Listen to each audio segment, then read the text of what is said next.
Hey, what's up? I'm Michael Sorrentino, and today I want to talk about some things that'll make you a better guitar player that aren't necessarily playing guitar. Some of these probably aren't what you're expecting, but I think are very beneficial to your guitar playing and just general life itself.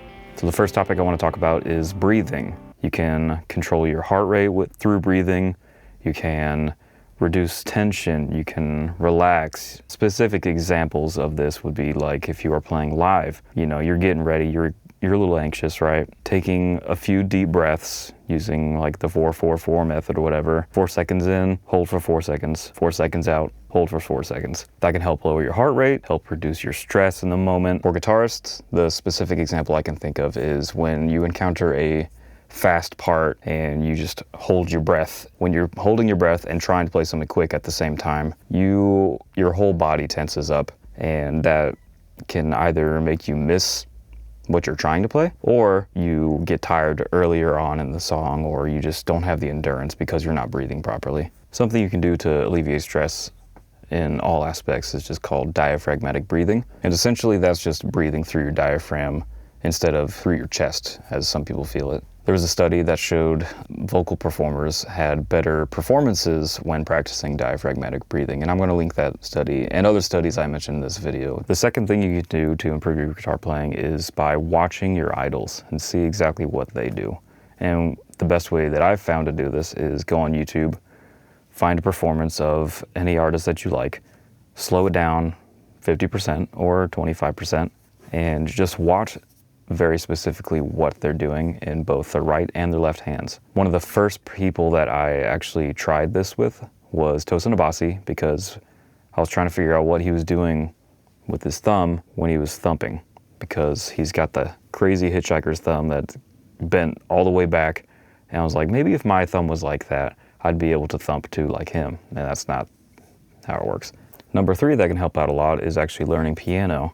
Now stay with me, because learning piano is actually very beneficial for overall music theory, because most schools, they will teach music theory in a piano class or keyboard class.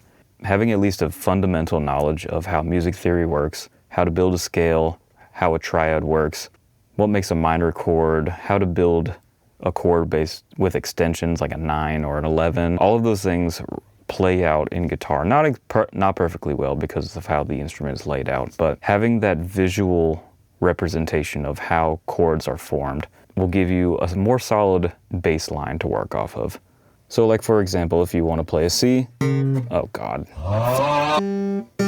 But if you know that that is a triad, we got the C, got the E, and the G, and you know how many notes are in between each of those notes, you can form that same relationship on any point in the guitar. So it could be, which is a third, and that is a fifth from the C. And then that leads you to learning the triads all over the neck. And again, same concept applies for minor chords. Just knowing it's a minor third, it's a minor, so you get the idea. For me, having that visual layout really helped me identify things and just like kind of make things click in my head. I don't know if this is an actual term somewhere, but I refer to it as kind of related reinforcement. It's kind of like having multiple sources of news when you hear something going on, right? You don't just go to one place. Not only that, it'll help you improve your ear training as well to identify those different intervals, like the third, the minor third, the fifth, the seventh, etc. So, third, a fifth, and then a seventh. So what I would focus on to support your guitar playing is music theory, at least the most basic fundamental knowledge to know how things work and how to make a chord progression. That'll translate into your solos, it'll give you options, it'll unlock the fretboard, as some YouTubers say. The fourth thing you can do to improve your guitar playing is actually reading. Not reading music or sheet music or reading tabs, but just reading a good old book.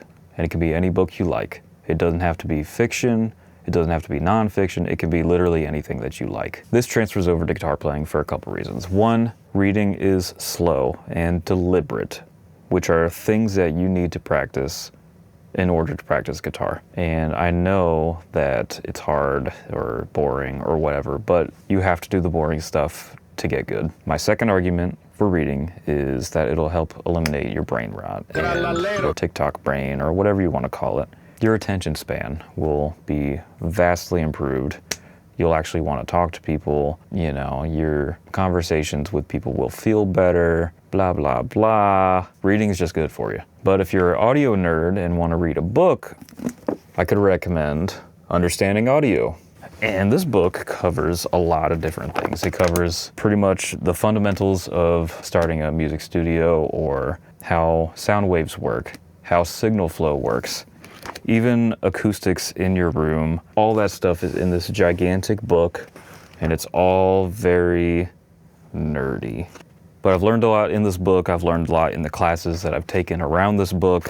Highly recommend. Or if you're looking into getting into mastering music, I recommend Mastering Audio. This is a really good book. You know, a lot of pictures, a lot of interesting stuff. It tells you what the heck dithering is, because nobody knows what dithering is, and do you even have to do it? That's in the book too. Or this other one, the Mastering Engineer's Handbook. Sort of same thing, just not as long. But this one has different interviews from different mastering engineers and talks about a variety of different things, like what makes a great mastering engineer? What's your philosophy on mastering? The loudness wars, all those nerdy things are in here as well. What's next on the agenda? All right, and number 5 is going to be going to the gym. And my argument for going to the gym is, one, your health, obviously. You want to be in shape, you want to be strong, but also because you use your hands for mostly everything inside the gym, that's going to translate into having better grip strength and endurance in your grip, squeezing the fretboard, stuff like that. But sometimes when you're starting out, you know, there's only so much that you can play before the muscles that you're not used to training or using in your forearms, they'll get tired, especially if you're doing those 9 chords where they're stretched like that. You know, the 1, 3, 5, those ones, if you're just jamming on that for a while, that's gonna do you in after a few minutes. You know, God forbid a F bar chord. We don't want those. And not only grip strength, but also cardio, because tying back to the breathing argument, having better cardio will play into being able to control your breath better, and in live scenarios, you'll be able to move around. You're not gonna be gassed by the end of it, depending on the genre of music you play, of course. The 6th thing I would like to talk about is sleep, and how vitally important sleep is to guitar playing and overall health. And I definitely notice when I don't get enough sleep, then I'm more than likely not going to practice that day. Most of the time, if I get a good night's sleep and I go to the gym after work, I'm good to play guitar for at least a couple hours. On the other hand, if I don't get a good night of sleep, I'm not gonna play guitar. I'm just gonna sit on the couch, I'm gonna watch Gordon Ramsay Kitchen Nightmares for 3 hours, and then I go to bed. I've actually got a book I want to talk about, and it's called Why We Sleep. Kind of a self-explanatory title, what it's about, but the author, Matthew Walker, PhD, but the author does a really good job of explaining things. It's a little sciencey. There's some jargon in here for sure. Some interesting things that Walker has suggested in this book are the notion of there's different types of memory. And in the case of guitar playing, he would say this is kind of like a skill memory. And one of the types of things that you can only learn by doing rather than reading about. This relates to muscle memory, because we all know guitar playing is heavily revolved around muscle memory, right? And he says that muscle memory isn't actually in the muscles, obviously, it's all in the brain. The saying practice makes perfect is kind of like an incomplete statement in the context of this book. And he says practice with sleep makes perfect, because you can't have one without the other. So Walker conducts a study where he takes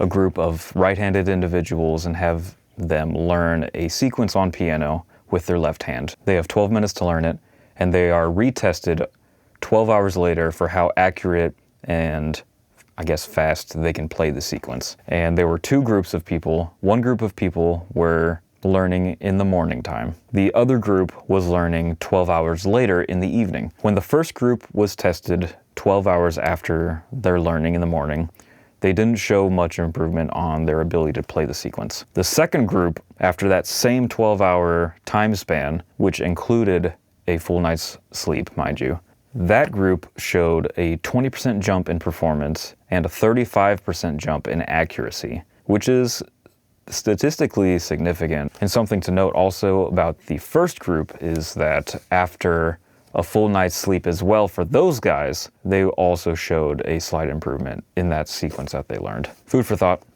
get some sleep, read this book.